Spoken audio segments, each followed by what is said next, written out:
자, 이번 수업 시간에는 여러분 교재는 69페이지고요. 자본 계정에 대한 것들이랍니다.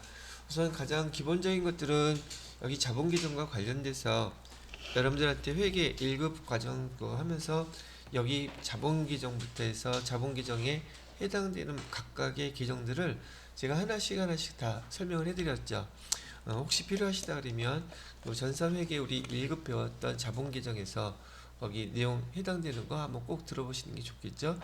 그래서 회계 1급이나 FAT 1급 시험 문제에서는 자본 계정과 관련돼서 자본 계정에는 이렇게 5가지 계정이 있다고 했었죠. 자본금, 자본잉여금, 자본조정, 기타 포괄 손익누계, 이익잉여금, 이 항목들을 갖다가 구분하는 게 주로 이제 계정 과목 자체만 가지고 시험 문제를 냈었어요. 그리고 각각의 그 자본잉여금이라든지 자본조정이라든지 여기 있는 계정의 항목을 갖다가 섞어놓고 성격을 다른 거 찾으라고 얘기하는 것도 시험 문제였단 말이죠. 왜냐하면 여기 자본 계정에는 지금 자본 끝에 여기 이익이라든지 손실이라든지 이런 계정이 들어가다 보니까 여러분이 앞에서 배웠던 예를 들어서 단기 매매 증권 처분 이익 요 계정은 손익 계정이라는 것도 여러분 구분하실 수 있죠. 그러나 여기 자본 계정을 정확하게 암기를 해놓지 않으시는 분들은 이런 손익 계정과 자본 계정을 섞어 놓으면 많이 헷갈린단 말이에요. 그 다음에 단기 매매 증권도 저기 똑같이 단기 매매 증권 여기 평가 이익도 있죠. 평가 이익 이하고 여러분이 제가 매도 가능 증권 여기 평가 손익이라는 계정은 자본 계정이니까 반드시 기억해서 요거는 잊어버리지 마세요 라고 말씀을 해드렸단 말이에요. 여기 매도 가능 증권 평가 손익은 자본 계정이에요. 그러다 보니까 여기 내용 여러분들이야 많이 헷갈리지 않으시리라고 보겠지만은 여기 또 있죠. 여기 매도 가능 증권 매도 가능 증권 여기 처분 손익 계정도 얘도 손익 계정이에요. 뭐 얘만 자본 계정이기 때문에 여기 매도 가능 증권 이렇게만 외웠어도 안 된다는 얘기죠. 그래서 오히려 매도 가능 증권 평가라고 들어가 있는 이 평가 손익만 자본 계정이라고 딱 기억해 놓으시고 증권 관련돼서 나머지 것들은 다 손익 계정이다 이렇게 구분을 해 놓으시는 게 더 편할 수도 있더란 얘기죠. 근데 보통 우리 수업할 때 자본 계정들을 정확히 잘 암기해 놓고 잘 암기하기 위해서는 여기 해당되는 그 거래 내용들도 이해가 되면 분명히 계정들 과목 암기하는 게 별로 어렵지 않단 말이죠. 물론 처음에는 어렵죠. 근데 몇 번 반복하면 이제 익숙해졌을 것이라 생각이 든다는 얘기죠. 요게 회계 1급에서의 주로 시험 문제였었고 세무 2급에서는 여기 매도 가능 증권 평가 손익이라든지 자산 재평가 잉여금에 대한 시험 문제들이 주로 많이 출제가 됐다고 얘기해 드린 거죠. 자, 그러면 이제 세무 2급에서 여러분들한테 많이 출제도 되고 또 세무 1급에서도 빠지지 않고 나오는 연결성 있는 계정은 어차피 자본 계정이에요. 자본 계정을 잘 학습해 놓으셔야 된다는 얘기고요. 제가 이 해당되는 것 중에서 이익 잉여금을 갖다가 여기 똑 띄워놨어요. 왜? 지금 얘가 보여지는 게 미처분 이익 잉여금이죠. 미처분 이익 잉여금에 대해서 전기 2월 미처분 이익 잉여금 전년도까지 있었던 과거의 모든 처분되지 않은 단기 순이익들을 모아놓은 용어를 갖다 우리는 이익 잉여금이라고 불렀어요. 근데 처분이 안 됐기 때문에 미처분 이익 잉여금이라고 부른다고 했고 전년도에서 넘어왔기 때문에 앞에 정기 2월 미처분 이익 잉여금이라고 해놨단 말이죠. 미처분 이익 잉여금 얘는 주주총회에서 주주들이 나눠 가질 수 있다 그랬었죠. 그리고 단기에 순이익이 또 생겼어요. 그래서 전년도에서 넘어온 10만원과 그다음에 올해 발생한 단기 순이익 5만원 더해서 지금 현재 미처분 이익 잉여금이 15만원이 있었는데 주주총회에서 얘를 주식 배당과 현금 배당으로 썼더란 말이죠. 여기 주식 현금 배당은 10만원, 그다음에 주식 배당은 2만원 이렇게 결정을 했대요. 근데 여기 이익 준비금은 현금 배당의 최소한이에요. 현금 배당의 최소한 10%는 적립을 하라고 그랬었고요. 이 이익준비금은 제가 법정 적립금이라고 그랬었죠. 거기에 반해서 여기 사업확정 적립금은 임의적립금이라고 부릅니다. 라고 있었어요. 얘는 법에서 정한 법정 적립금, 그다음에 요 밑에 사업확정 적립금이나 감치 적립금이나 이런 것들은 임의 적립금이라고 설명을 해드리면서 우리 미처분 이익잉여금을 처분할 수 있는 방법은 세 가지가 있어요. 하나는 현금으로 배당해서 사용할 수 있고, 하나는 주식으로, 또 하나는 적립금으로 이렇게 할 수 있다고 제가 말씀드렸었죠. 이 적립금에 좀 방금 전에 설명해 드렸던 법정 적립금이 있고, 그 다음에 여기 지금 말씀드린 임의 적립금, 이렇게 두 가지 형태로 나뉘어서 미처분 이익잉여금을 처분할 수 있다고 얘기해 드린 거예요. 그러다 보니까 지금 미처분 이익잉여금이 15만원이 있었는데 지금 13만원을 처분했죠. 그래서 차기월로 넘어가는 미처분 이익잉여금은 2만원 남아있고, 얘가 이제 내년으로 넘어가면 전기월 미처분 이익잉여금 또 이렇게 나오겠죠. 자, 그러면 마지막으로 여러분들한테 강조했던 이 회계처리. 회계처리는 지금 처분한 거에 대해서 계정 2월 이익잉여금 쓰라고 제가 얘기해 드렸었죠. 회계처리할 때는 13만원 잉여금을 남아있던 거, 우리 수익으로 있었던 거 빼버린 거고요. 그 다음에 대변에다가는 이익준비금 만원, 미지급 배당금, 현금 배당에 대해서요. 아직 미지급했죠. 그 다음에 미교부 주식 배당금 해갖고서 2만원 이렇게 회계 처리를 해놓으면 된다고 얘기해드렸어요. 그죠? 자, 그 다음에 이렇게 회계 처리가 끝났으면 한 달 이내에 지금 현금 배당이라든지 주식 배당이라든지 해야 한다고 얘기했었죠.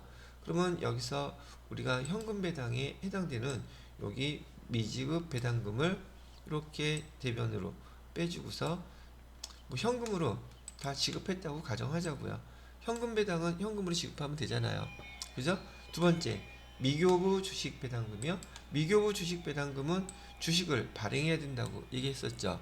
그래서 미교부 주식 배당금도 한 달 뒤에 주식을 발행해서 요만큼 빼주는데, 주식을 발행하게 되면 제가 증자라고 했던 거 기억나시죠?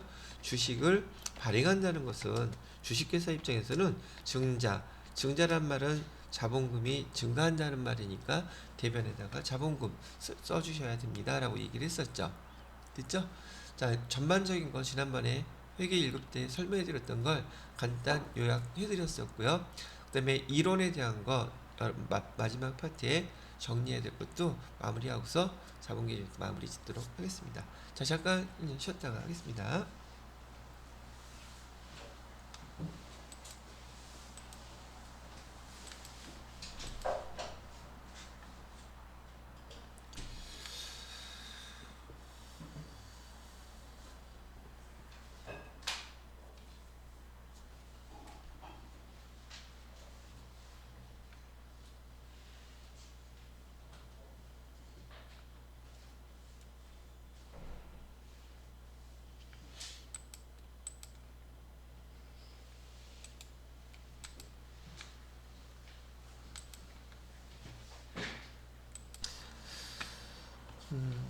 자, 여기 보시게 되면은 지금 우리가 두 달, 두 달이래. 한 달 정도 지나게 되면 1개월 이내에 얘네들을 실행한다 그랬죠. 지급을 하게 되는데, 자, 첫 번째 질문. 요 미지급 배당금 있잖아요. 이 미지급 배당금은 자산인가요? 부채인가요? 자본인가요? 수익인가요? 비용인가요? 라고 물어봐요. 미지급 배당금은 제가 뭐라 그랬어요? 부채라 그랬었죠. 그죠? 근데 이거는 금방 미지급금하고 성격이 똑같아. 다만 배당을 주기 때문에 미지급 배당금 한 거예요. 지난번에 우리 미지급 세금, 그것도 미지급금이에요. 근데 세금이라서 구분을 하려고 그거 붙여놓은 것 뿐이라는 뜻이죠. 그런데 제가 여쭤보려고 하는 게 이게 아니라 이해예요. 미교부 주식 배당금은 제가 뭐라고 얘기해 드렸나요? 미교부 주식 배당금은 자산인가요? 부채인가요? 자본인가요? 수익인가요? 비용인가요? 그거 물어보는 거예요. 미교부 주식 배당금은 자본기정이라 그랬어요. 자본기정에서 어디에 해당되는 거라 그랬어요? 자본 조정에 해당되는 거예요. 그래서 제가 얘기했는지 딴 반에서 얘기했는지 기억이 안 나니까 미교부 주식 배당금은 자본 조정 기정에 해당되는 거고요. 지금 여기 자본 조정 기정에 주식 할인 발행 차금, 감자차손, 자기 주식 처분 손실 요 세 가지는 뭔가 차감하는 성격을 갖고 있죠. 근데 자본 조정에는요. 이렇게 차감한 성격만 있는 게 아니라 가산되는 성격도 있어요. 가산. 밑에는 지금 여러분이 회계 1급 때 배웠던 거는 여기 가산이 아니라 차감되는 성격의 항목들만 나열해서 알려드렸었는데 여기 자본 조정 계정에서는요. 주식의 수가 변동되는데 주식의 수가 증가할 수 있는 항목들은 자본 조정에 넣어 놓으세요. 그랬단 말이죠. 그래서 자본 조정의 뜻을 지금 세무이급에서 제가 다시 한번 설명해 드리는 거예요. 차감은 이제 아시니까 됐고요. 가산되는 건 어떤 거냐면 지금 미교부 주식 배당금 같은 경우에는 주식 배당을 하기 위해서는 주식이 발행이 돼야 되죠. 그러면 주식의 수는 증가해요? 감소해요? 증가하죠. 주식의 수가 변동되기 때문에 그 계정에 항목을 어디다 넣어놨다? 자본 조정에다가 넣어놨다는 거예요. 또 이런 경우도 있어요. 스탁 옵션이라고 해서 우리 한글로는 주식 매수 선택권이라고 부르거든요. 주식 매수 선택권이라고 부르는데 모르겠어요. 저는 스탁 옵션이라는 말이 더 금방 와닿으니까요. 이 스탁 옵션은 전 경영자를 갖다가 스카우트 해오면서 우리 회사 잘 운영해달라고 그 경영자한테 그 취임했을 때 들어왔을 때 행사할 수 있는 금액을 주식수를 주는 거예요. 그러면 예를 들어서 지금 이 새로운 경영자가 왔는데 스카우트해서 전문 경영인이 왔는데 스탁 옵션을 10만 주 줬어요. 그때 회사의 그 주가는 얼마였었느냐 하면 10,000원이었었어요. 보통 이 스탁 옵션은 행사하는 연수는 보편적으로 3년 후에요. 행사할 수 있는 시간은 언제라고요? 행사는 3년 후. 그러면 3년 동안 이 우리 회사 잘 운영해달라는 뜻이잖아요. 회사가 잘 되면 보편적으로 주가가 올라가죠. 그러면 지금 주식값이 처음 들어갔을 때 10,000원이었었는데 얘가 3년 후에 40,000원으로 이렇게 변했다면 지금 30,000원만큼 그 회사의 주가가 올라간 거잖아요. 그러면 주식을 실제로 발행해서 줘야 되는데 정산할 때 회사에서는 주식을 주는 게 아니라 여기 지금 금액이 차이가 얼마나 있어요? 30,000원 나 있죠? 행사할 수 있는 주식수 아까 몇 주 줬다 그랬어요? 10만 주 줬다 그랬죠? 여기서 10만 주 이렇게 곱하게 되면 금액이 얼마나 나와요? 모르겠어요.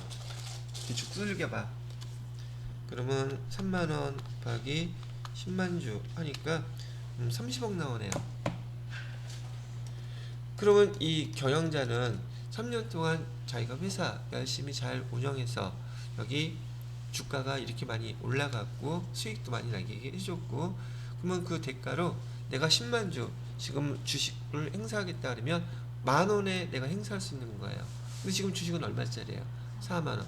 그럼 반대로 이 회사에서는 주식을 발행해서 주든지 아니면 있는 주식 사다가 줘야 될 텐데 그 차익이 어퍼치나 매치나 똑같은 말이다 보니까 주식수가 변동이 되겠죠. 변동될 가능성이 높겠죠. 스탁 옵션도 만약에 주주라네 경영진이나 임직원한테 준 게 있다면 어디에다가 기록하겠어요? 자본 계정의 자본 조정 계정에다가 그 항목을 집어넣는단 말이죠. 자, 여러분 또 세무 2급이라고 3세번은 해야 되니까 하나 더 얘기해 드리면 전환사채라는 게 있어요. 전환사채라는 게 있는데 얘는 영어로는 CB라고 불러요. CB. 이거 전환사채를 사게 되면 시비가 붙어요. 싸움이 된다는 뜻이겠네. 아, 농담이고요. 전환사채는 이런 거예요. 지금 내가 이 회사에서 사채를 발행했을 때 내가 그 사채를 샀어요. 그래서 10만 원짜리를 샀는데 여기 하나에 옵션이 붙어 있는 거예요. 얘를 필요에 따라서는 주식으로 전환할 수 있는 그 선택을 준 거예요. 그러면 사람들이 이 사채를 좀 더 빨리 살 수 있겠죠. 많이 살 수도 있을 것이고요. 왜? 하나의 옵션이 더 붙어 있으니까. 그래서 얘를 지금 10만 원 주고 사채를 샀으면 사채는 기본적으로 일정한 기간마다 이자를 받는 게 원칙이죠. 그런데 얘 지금 10만 원짜리를 샀는데 이자를 받는 것보다 지금 이 회사의 주식값이 자꾸 주가가 올라가고 있어. 그러니까 그러면 이자 받는 것보다는 주식으로 전환한 다음에 그걸 주식을 팔면 그 시세 차익이 더 크다 생각하면 주식으로 전환하겠죠. 그러면 전환사채가 주식으로 전환되면 주식이 또 증가하죠. 그죠? 그러면 얘 전환사채를 발행했다. 그러면 그거 어디다 기록해 놓겠어요? 자본계정에 자본조정에다가 기록을 해놓는단 말이죠.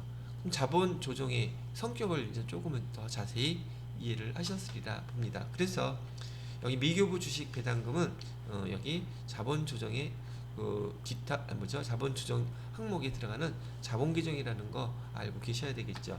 여기다도 써놓을까요? 여기 보시면 미지급 배당금은 부채계정이에요. 그 다음에 미교부 주식 배당금은 자본계정이에요. 자본에서 어디? 자본 조정에 해당되는 규정이다. 이 정도 알고 계시게 되면 세무 2급뿐만이 아니라 세무 1급 정도에서 자본계정 문제 나오는 것들도 많이 소화하실 수 있을 거예요. 자, 그 다음에 지난번에 설명해 드렸던 거 복습 차원에서 다시 한번 얘기해 드릴게요.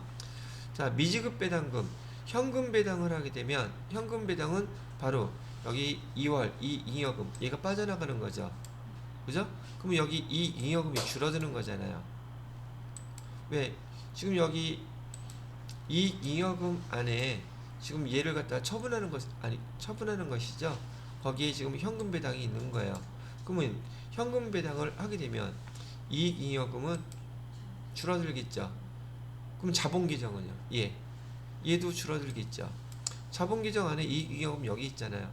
여기서만 보게 되면 이익잉여금이 줄어들게 되면 자본은 이 5가지 다 합친 거기 때문에 얘도 줄어들 수밖에 없어요. 반면에 주식 배당을 하면 어때요? 주식 배당을 하게 되면 얘도 이익잉여금에 있는 것인지라 주식 배당을 해도 마찬가지로 이익잉여금은 줄어들어요. 그죠? 근데 대변에 뭐가 증가하고 있어요? 여기 자본금이 증가하고 있죠? 자본금이 증가하면 여기는 증가하는 거잖아요. 그죠?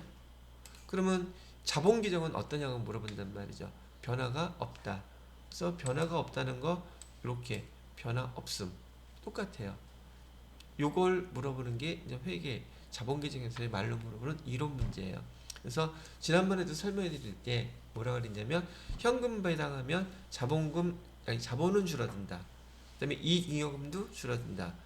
근데 주식 배당하게 되면 이익잉여금은 줄어들고 자본금은 증가하기 때문에 자본은 변화가 없다. 변동사항 없다. 이거 아주 많이 물어볼 테니까 참고로 이렇게 정리를 해 두시면 되겠습니다. 지워도 되겠죠? 그렇게 설명을 먼저 해 드렸고요. 이렇게 하면 보기가 구분돼서 편하겠죠? 자, 그렇게 이제 설명을 해 드렸으니 자, 교재를 보고 마무리를 해 보도록 하겠습니다. 앞에 69페이지 보시게 되면 그 표에 자본과 조금 전에 설명드렸던 자본 계정들에 대한 설명이 쭉 나와 있어요. 그 다음에 기타 포괄 손익 누계액에 보시게 되면 현금 흐름, 위험 회피, 파생 상품 이런 거 모르셔도 돼요. 그냥 넘어가도 됩니다. 그 다음에 주식회사의 설립이라고 되어 있는데 주식회사의 설립하는 과정 간단하게 이따가 한번 읽어보시기만 하면 돼요. 그 다음에 70페이지로 넘어가서 보시게 되면요. 자, 주식을 공모하고 청약금 받으면 그랬죠. 이건 용어 때문에 시험 문제는 거의 출제가 되지 않지만 주식을 담당해서 혹시라도 하는 기회가 있다면 주식 공모해서 청약금이라고 동그라미 쳐놓으시고요. 청약금은 지금 하나 예를 들게 되면 지금 청약금이라는 얘기는요. 지금 여기서 써놔야 되겠네.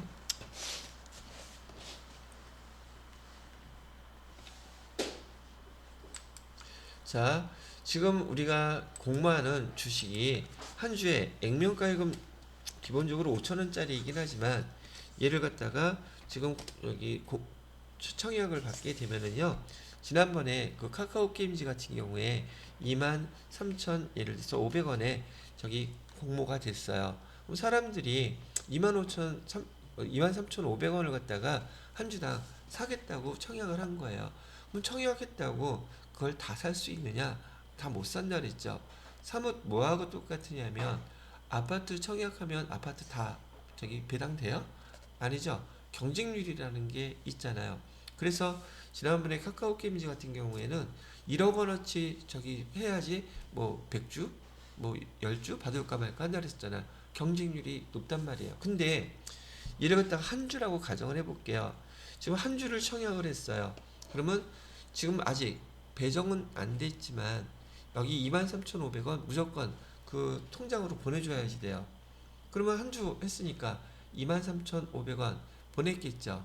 근데 다른 사람이 100주, 1000주, 만주 경쟁률이 심하다면 거기 비례해서 비례 금액으로 주식을 배정한단 말이에요. 한 주 했으니 안 될 가능성이 높겠죠. 그러면 100주 했거나 1000주 했거나 그 돈은 아직 배정은 되지 않았는데 청약 증거금으로 거기 청약하는 그 금액을 완전히 내가 100주 했으면 100주 1000주 했으면 얘를 만약에 1000주를 갖다가 내가 신청을 했다고 치면은 2350만 원이란 말이에요. 2350만 원을 다 먼저 돈을 보내야 돼요.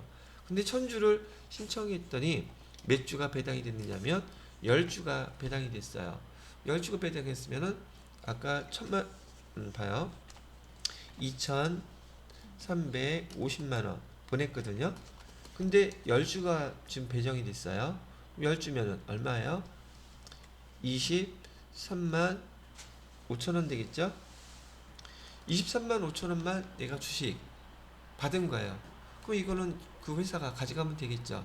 나머지 금액은 다시 나한테 다 돌려준단 말이죠. 그러니까 카카오 게임즈 같은 경우는 우리나라 역사상 그 공모 청약 금액이 최고라 그랬었잖아요. 뭐 50몇 조인가. 요즘 조단위 아니면 계약을 안 하나 봐. 하여튼 그렇게 됐었어요. 그러면 일단은 여러분들이 청약한 사람들이 그 회사로 돈을 보내야 되니 그 돈을 우리 회사 보통 예금에 넣어놔야 될까? 당좌 예금에 넣어놔야 될까? 아직 결정이 되지 않아서 별도로 저기 그 돈을 청약 증거금을 받아놓는 통장을 하나 개설을 해놔요. 그 통장의 이름이 별단 예금이에요. 거기 돈 다 들어가 있겠죠. 그리고 대변에다가는 청약 증거금 그것도 계정 이름이에요. 청약 증거금으로 받은 거예요. 청약 증거금은 부채겠죠. 그죠? 그렇게 해놨다가 그 밑에 보시게 되면 이제 배정이 되면 지금 신주 청약 증거금 다 돌려줘야 되잖아요. 그럼 그 금액 여기 보시게 되면 2,350만 원에서 23만 5천 원 요거 빼고 나머지 금액은 다 돌려줘야지 돼요. 그쵸? 그 다음에 여기 우리 주식 팔아서 지금 배당한 금액 있죠? 23만 5천 원은 당좌예금으로 집어넣는 것이고 그 금액만큼은 자본금 해주고 별단예금 이렇게 써주시면 된다는 얘기예요. 이거 제가 굳이 분개 안 해드려도 되겠죠? 시험 문제 나오는 것도 아니긴 하니까요. 자, 그래서 그렇게 하면 또 찝찝한데 써드려야 되나? 자, 이제 잠깐 쓰면 되니까. 차변에 지금 별단 예금이라 그랬죠? 별단 예금에는 얼마가 들어와 있느냐면 1000주를 청약했기 때문에 2350만 원이 이렇게 들어온 거고요. 대변에다가는 신주 청약 증거금 이런 부채라 그랬죠? 일단 2350만 원 이렇게 들어온 거예요. 자, 이제 배정이 됐어요. 얼마가 배정이 됐어요? 23만 5천 원 배정됐죠? 그러면 차변에다가는 또 금액 계산해야 되네. 2,350만 원에서 23만 5천 원을 빼게 되면 신주 청약 증거금 2,326만 5천 원, 이만큼은 다시 돌려줘야 된다는 얘기겠죠. 그 다음에 대변에다가는 별단 예금에 들어있던 것도 없애줘야 되겠죠. 여기 빼서 다시 돌려줄 거니까 2,326만 5천 원, 요거는 다 돌려주는 거예요. 그리고 우리가 지금 배당했던 주식 그 금액만큼은 당좌 예금으로 옮겨 넣습니다. 얼마? 23만 5천 원. 이거는 우리가 주식 받은 거잖아요. 그죠? 그런데 지금 대변에다가 자본금은 얼마가 증가하겠어요? 자본금은 지금 천주죠. 천주에 하나에 얼마짜리라 그랬어요? 5천 원짜리라 그랬잖아요. 이해가 되세요? 잠깐만. 10주. 쏘리. 10주. 10주 곱하기 5,000원 하게 되면은 5만 원이죠? 자, 다시 한번 봐요. 지금 저기 천주를 신청했었는데 지금 우리가 주식 발행하는 건 실제로 몇 주였던 거예요? 10주예요. 근데 이 천주를 갖다가 사람들이 청약을 했던 거고요. 그럼 10주는 주식을 발행했으니 자본금이 증가하잖아요. 그죠? 근데 얘 액면가액이 한 주에 얼마라 그랬어요? 5천 원이라 그랬죠. 자본금은 얼마가 증가해요? 10주니까 5천 원 곱하기 10 하면은 5만 원 되잖아요. 근데 우린 돈 얼마 받았어요? 23만 5천 원 받았죠. 그러면 나머지 금액은 뭐예요? 우리가 배웠던 대로 주식 발행 초과금이 되는 거예요. 그래서 여기 밑에다가 주식 발행 초과금은 23만 5천 원에서 23만 5천 원 빼게 되면 18만 5천 원이 되겠죠? 18만 5천 원. 이게 주식 발행 초과금 이렇게 된다 얘기예요. 주식 발행하면 증자 잊어버리지 말라 그랬죠? 자, 그래서 제가 여기 예를 들어드린 걸로 그냥 70페이지에 공모 청약하는 거에 대해서 금액으로 제가 이해하시기 편하게 설명을 해드렸고요. 자, 이번에 2번에 보시게 되면 주식의 발행이라고 되어 있죠. 주식의 발행은 우리 계속 연습했던지라 거기 A, B, C 이 내용 읽어보시더라도 주식 발행 초과금이 생기는 거 제가 회계 1급 때 예를 다 들어드렸던 거예요. 한번 해보시면 되겠고요. 그 다음에 2번에 보시게 되면 현물 출자라고 되어 있죠. 현물 출자도 이하고 성격이 똑같답니다. 자, 이 현물 출자 돈을 받는 거나 현물을 받는 거나 뭐 그게 그거예요. 자, 여기다 한번 써볼게요. 현물 출자라는 말은 뭐냐면 우리가 주식을 갖다가 발행했을 때 제가 지난번에 회계 1급에서 설명해 드렸던 건 현금 받았다고 예를 들었었잖아요. 근데 현금이 아니라 문제에서처럼 토지를 받을 수도 있어요. 토지를 공정가치로 지금 얼마짜리 받았다고 그랬었냐면 12,000원짜리 받았다고 얘기했죠. 그럼 대변에다가 그리고 주식 얼마치를 줬대요? 10,000원어치를 줬대요. 자본금 10,000원. 액면가액으로 쓴 거예요. 그러면 차이가 얼마나 나요? 2,000원 차이 나죠? 2,000원이 뭐냐고 물어보는 거잖아요, 지금. 주식을 발행했는데 우리가 더 액면 금액보다 더 많이 받았죠. 이 주식 발행 초과금이에요, 얘가. 여기다가 주식 발행 초과금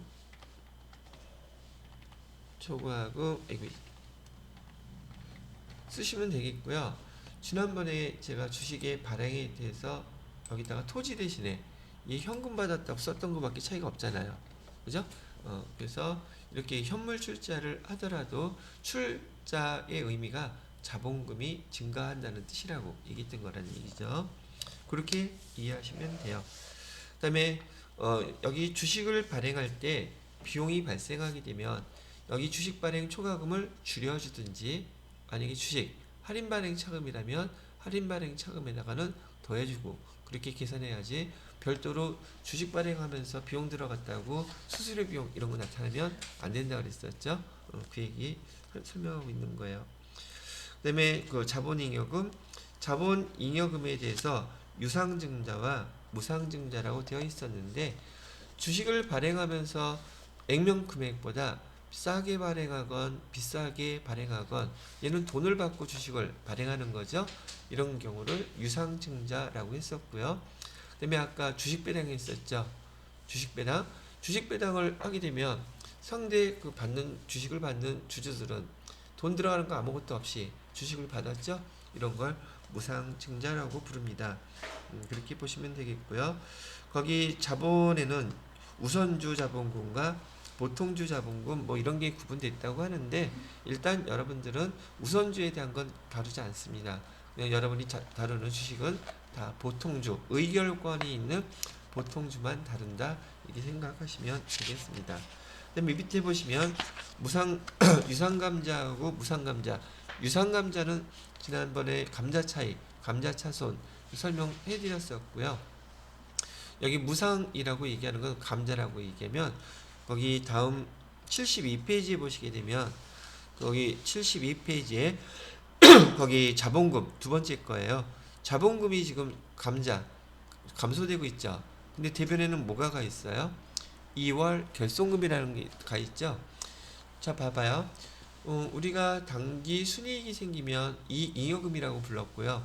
만약에 돈 장사했는데 단기 손실이 생기면 여기 회계 계정 처리할 때 계정의 이름이 뭐다? 거기 2월 결손금이에요.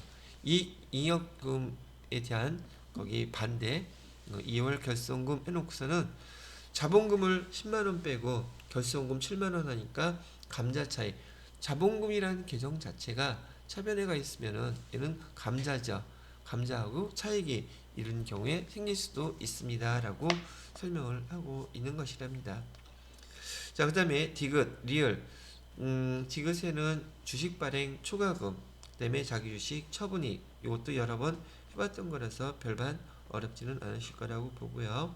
그 다음에 4번에 자본조정의 항목에 자기 주식, 주식 할인 발행 차금, 감자 차손, 자기 주식 처분 손실, 미교부 주식 배당금, 조금 전에 설명해 드렸죠.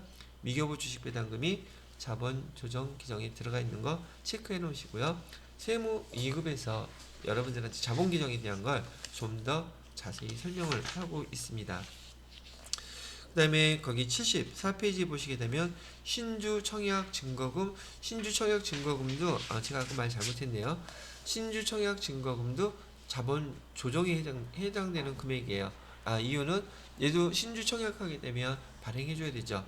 주식의 변동이 가능성이 있는 것이기 때문에 이 신주 청약 증거금도 여기 써놨네. 얘도 자본 조정 규정이라는 거예요. 부채가 아니라. 자본 규정에 자본 조정 규정에 있는 규정이라고 여기 정리해 두시면 되겠네요. 그 다음에 기타 포괄 손익 누계액에서는요, 매도 가능 증권, 그 다음에 재평가 잉여금, 여기 회계 세무 2급부터는 얘네들이 시험에 빈출되게 잘 나오는 것들인지라 매도 가능 증권 평가 손익하고 재평가 잉여금에 별표 한 2개 정도 해놓으시면 될 것 같아요. 그 다음에 거기 디귿의 해외 사업 환산 손익이라는 것은 그냥 읽어만 보시면 되겠고요. 75페이지에 현금 흐름 위험 회피 파생 상품, 얘도 그냥 읽어만 보세요. 읽어봐도 이해 안 되면 그냥 넘어가셔도 되고요. 그 다음에 마지막으로 6번에 중요하다고 했던 이 잉여금에 대해서도 쭉 한번 읽어보시면 설명은 다 해드렸던 거라서 뭐 어렵지는 않으실 것 같아요. 그 다음에 76페이지로 넘어가시게 되면 현금 배당과 주식 배당, 그 다음에 이익 잉여금하고 마지막에 결손금 처리, 이렇게 해가지고 설명이 되어 있는 것들을 이전 제가 설명은 예를 들면서 쭉 해드렸으니까 교재로 한번 그 내용들을 확인해 보시기 바랍니다. 그리고 77페이지에 문제 꼴랑 세 문제가 나와 있는데 여러분이 읽어보셨던 내용들을 여기 문제 형태로 다시 한번 문제를 어떤 식으로 물어보는지 한번 읽어보시면서 정리를 하시면 자본 개정은 마무리가 되겠다는 얘기죠.